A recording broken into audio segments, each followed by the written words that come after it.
నమస్కారం ఘంటారావానికి స్వాగతం. ముందుగా ప్రధానాంశాలు. సంస్కరణతో రాష్ట్ర ప్రజలకు 8,000 కోట్ల మేర లబ్ధి. అవగాహన కార్యక్రమాలు చేపట్టామన్న పయ్యావుల.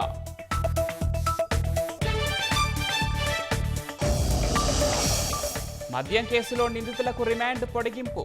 అక్టోబర్ 6 వరకు విధించిన విజయవాడ ఏసీబీ కోర్టు.